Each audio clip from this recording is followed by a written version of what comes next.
Vous écoutez La Voix de l'Espérance, une émission qui vous apporte paix, joie, confiance et espérance.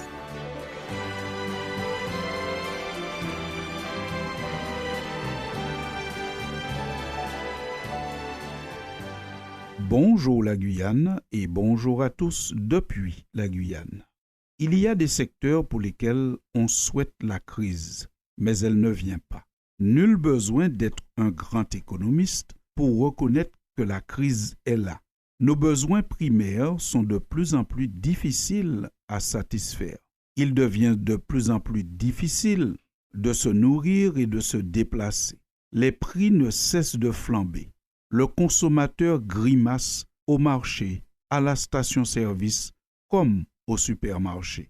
La situation économique qui était déjà compliquée avant la guerre au Moyen-Orient, guerre qui a provoqué une augmentation brutale des prix des carburants, l'est encore plus aujourd'hui. Les prix augmentent plus vite que les salaires. La récession s'installe. Chacun cherche à faire des économies, achète moins et consomme différemment. La conséquence, il y a de plus en plus de faillites dans les entreprises et forcément le chômage augmente. Malheureusement, une industrie ne connaît pas la crise et pourtant, une crise de cette industrie ferait le plus grand bien à la terre entière. Le commerce des armes majeures qui servent à la guerre ne cesse d'augmenter. Selon le Centre de documentation et de recherche sur la paix et les conflits, qui a publié un article le 9 mars dernier, la hausse est due en grande partie à la hausse des transferts vers l'Ukraine et les conflits en Asie-Océanie et au Moyen-Orient continuent d'alimenter les importations d'armes à grande échelle. Le commerce des armes ne connaît pas la crise et a bien malheureusement de beaux jours devant lui. Le commerce des armes semble pouvoir prospérer parce que les pays s'arment pour faire la guerre et les États qui ne sont pas en guerre s'arment pour dissuader des éventuels assaillants. Il faut donc faire peur aux autres pour avoir la paix dans ce monde. On obtient la paix par la terreur. Mais finalement, quel genre de paix est-ce? Si on part de la seule perspective humaine, l'avenir ne promet rien de bon. Notre monde a définitivement besoin du prince de la paix, de celui qui propose une autre voie pour avoir la paix. Ce que propose Jésus, le prince de la paix, c'est non pas de faire peur aux autres pour obtenir la paix, mais c'est de pouvoir accorder à l'autre le droit d'exister, de pouvoir lui accorder l'accès aux ressources indispensables à la vie et le droit d'avoir un espace pour vivre, un territoire. Ce que Jésus propose, c'est de respecter la propriété d'autrui, de respecter les croyances de l'autre, ses valeurs, et de lui permettre de les exprimer et de les vivre. Ce que Jésus propose, c'est que chacun vive ses croyances, ses valeurs, sa culture, sans vouloir forcément l'imposer aux autres. Si on prend ces axes de réflexion proposés par le Seigneur, forcément la paix viendra. Et c'est ainsi que Jésus a enseigné ses premiers disciples. L'évangile de Luc nous raconte qu'un jour, Jésus cheminait vers Jérusalem.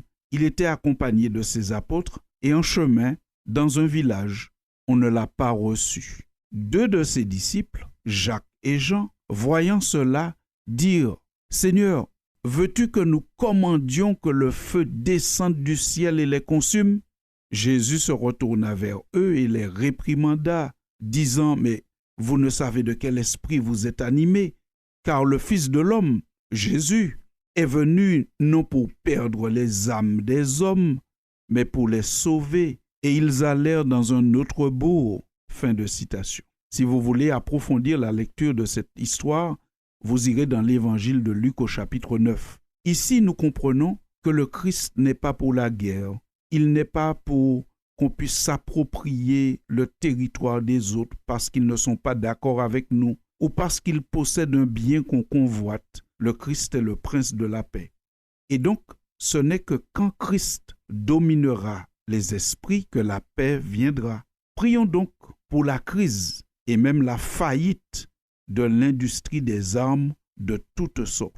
Peu d'espoir de paix tant que la mentalité générale ne change pas, tant que Jésus ne devienne le principal influenceur des hommes et particulièrement de ceux qui dirigent les nations, qui orientent les décisions politiques, mais aussi les personnalités influentes qui exercent une direction sur les modes et les mœurs. Tant que ces personnes ne changeront pas d'influenceurs, la paix risque de ne pas venir dans ce monde. La Bible fait ce constat dans le livre des Actes au chapitre 4. Jésus est présenté comme la pierre rejetée par ceux qui bâtissent. Ceux qui dirigent ce monde l'orientent, soit pour les décisions politiques, soit pour les modes et les mœurs, ont rejeté Jésus, qui est le prince de la paix. Donc forcément, nous n'avons pas une influence de paix dans notre monde. Le projet de Dieu est le seul qui vaille. Dans le livre du prophète Ésaïe, voilà quel est le projet de Dieu qui malheureusement n'est pas accepté. Jésus est la pierre principale, mais rejetée par ceux qui bâtissent, ceux qui se prétendent être les architectes de ce monde. Lorsque Ésaïe présente le projet de Dieu, il dit ceci: « Car un enfant nous est né, un fils nous est donné, et la domination reposera sur son épaule. On l'appellera admirable, conseiller, Dieu puissant, Père éternel, et enfin prince de la paix. Et son rôle sera de donner à l'empire de l'accroissement et une paix sans fin qui sera basée sur le droit et la justice. » Chers auditeurs de la Voix de l'Espérance, ce projet de Dieu présenté par le prophète Ésaïe au chapitre 9 de son livre n'a jamais pu voir le jour parce que les hommes, et principalement ceux qui dirigent, ceux qui orientent, ceux qui prennent non seulement les décisions politiques, mais aussi ceux qui sont les influenceurs de ce monde, les artistes renommés, les penseurs, n'ont pas pour beaucoup accepté Jésus. Et donc, l'orientation qui est donnée au monde n'est pas l'orientation du prince de la paix. On est dans un monde où la paix pourrait s'obtenir si on arrive à faire suffisamment peur aux autres, alors que Jésus, lui, propose une paix qui repose sur le droit et la justice. Quelle différence! Quel besoin avons-nous donc de ce prince de la paix? Nous voulons nous associer à tous ceux qui prient pour la paix dans le monde. Et nous voulons vous inviter, chers auditeurs, à vous associer aussi à tous ceux qui prient pour la paix dans le monde.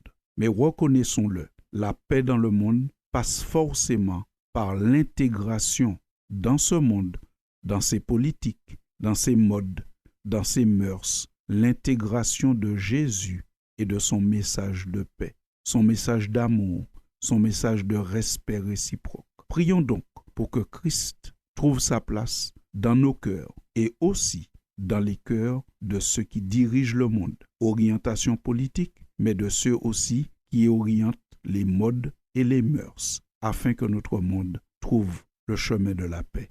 Chers auditeurs, merci pour votre attention et à très bientôt pour une prochaine chronique. C'était La Voix de l'Espérance, une émission préparée par l'Église adventiste du 7e jour. Si vous désirez avoir une copie de la causerie d'aujourd'hui, demandez-la. Elle vous sera donnée gracieusement. Écrivez à La Voix de l'Espérance, boîte postale 169 97 324, Cayenne, CEDEX, ou téléphonez au 0594 25 64 26. Merci chers auditeurs et à bientôt.